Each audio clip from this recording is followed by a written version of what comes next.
Hey guys, আজকের ভিডিওর মাধ্যমে আমি আপনাদেরকে দেখাবো আমার যে টিভিএস স্ট্রাইকার বাইকটা রয়েছে সেটার মধ্যে আমি কিভাবে আমার যে ইঞ্জিন গার্ডটা রয়েছে সেটা ইনস্টল করেছি।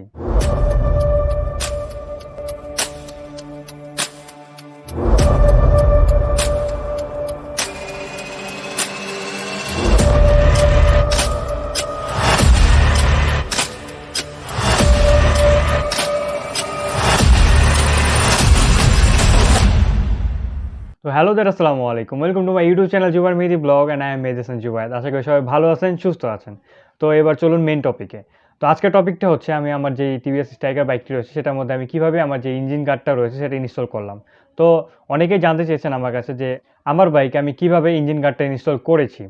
তো মূলত অনেক জায়গায় দেখা যাচ্ছে যে ইঞ্জিন গার্ডটা ঠিক মতো ইনস্টল করে দিতে পারে না। অনেক টেকনিশিয়ান দেখা গেলো যে সমস্যা করে, মানে ঠিক মতো ইনস্টল করে দিতে পারে না। তা দেখা গেলো যে আপনারা যখন রোডে চলেন, স্পিড ব্রেকার কিংবা একটু গর্তের মধ্যে পড়লে যে ইঞ্জিন গার্ডটা রয়েছে সেটা কিন্তু বেঁধে যায়। তো আমি আজকে আপনাদেরকে দেখাবো প্রপারভাবে কীভাবে আপনার ইঞ্জিন গার্ড ইনস্টল করবেন। তো যেটা আমি বর্তমানে প্রায় 2-3 মাস ধরে ইউজ করছি, এখন পর্যন্ত কোনো সমস্যা হয়নি এবং কোনো স্পিড ব্রেকার বা ঢাকা শহরে এমন কোনো স্পিড ব্রেকার নেই যে আমি উঠিনি, এবং কোনোটায় আল্লাহর রহমতে আলহামদুলিল্লাহ বেঁধে যায়নি। তো যাই হোক, আগে দেখে আসুন যে আমি ইঞ্জিন গার্ডটা যে কীভাবে লাগিয়ে নিয়ে এসেছি সেই ভিডিওটি।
তো দেখতেই পারলেন যে আমার বাইকে 2 জায়গায় ঢালাই করা লাগছে। তো আপনারা নরমালি আপনাদের বাইকে ইঞ্জিন গার্ডটা আগে সেট করে দেখতে হবে যে কোথায় কোথায় ঢালাই করা লাগবে।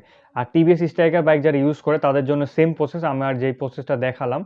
তো আপনাদেরকে আমি আরও ডিটেলসে দেখাবো, সেজন্য আগে বাইরে যেতে হবে। তো চলুন বাইরে যাওয়া যাক। তো হ্যালো দের, আমি বাইরে চলে এসেছি। তো আপনাদেরকে দেখাই চলুন।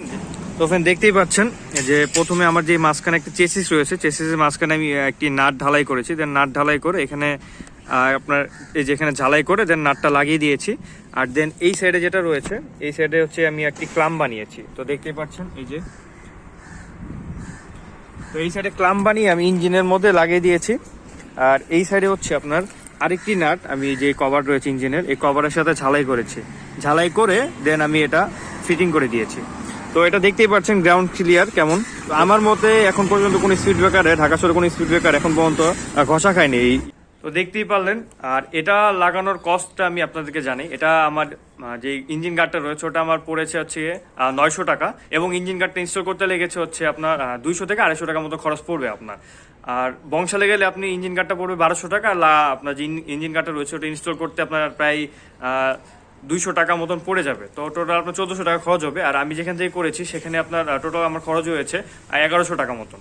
তো এই ইঞ্জিন গার্ডটা কিন্তু আপনার 12টা কালার হয়ে থাকে। আপনারা যাদের ইচ্ছা আপনারা কিন্তু ইঞ্জিন গার্ডটা ইনস্টল করতে পারেন।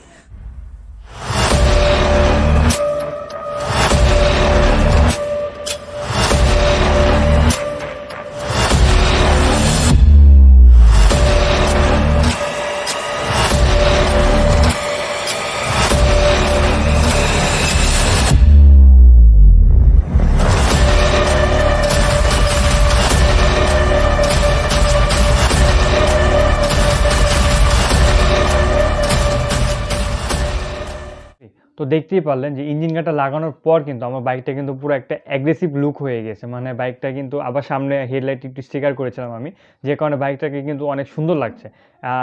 অনেকের মনে কোশ্চেন জাগতে পারে যে এই বাইক এত মডিফাই কেন? ভাই শখের বাইক হলে মডিফাই করতে ইচ্ছাই করে ভাই। ঠিক আছে? তো আপনাদের যাদের দরকার, যাদের ইচ্ছা রয়েছে যে বাইকটাকে একটু মডিফাই করব একটা ইঞ্জিন গার্ড লাগিয়ে, তো তারা ইজিলি লাগাতে পারেন। আমি যে প্রসেসটা দেখালাম কিভাবে লাগিয়েছি আমি, এটা তো আপনারা দেখলেনই। তো এটার কস্ট তো বলেও দিয়েছি আমি। টোটাল আমার প্রায় ১১০০ মতন খরচ পড়েছে। আপনাদের ১১০০-১২০০ টাকা মতনই খরচ পড়বে। তো আশা করি যে আপনাদের ভিডিওটি ভালো লেগেছে। আর যদি ভিডিওটি ভালো লেগে থাকে তাহলে অবশ্যই কী করতে হবে জানা আছে। সামাজিক কাজে লেগে পড়ুন। আর এই ভিডিওটি একটি লাইক করে যাবেন এবং যদি নেক্সটে আরও আমার ভিডিও দেখতে চান কিংবা আরও যদি ব্লগ দেখতে চান তাহলে আমার চ্যানেলে সাবস্ক্রাইব করে আমার ফ্যামিলির একজন মেম্বার হয়ে যান। আর সামনে আরও নতুন ভিডিও আপনাদের মাঝে শেয়ার করব। তো আজকে আমি যাচ্ছি। এই পর্যন্ত সবাই ভালো থাকুন, সুস্থ থাকুন। আল্লাহ হাফেজ। My heart is bleeding, I know the pieces, which one is broken and one is weak, because I have seen them fall apart. I have no rules or part to play.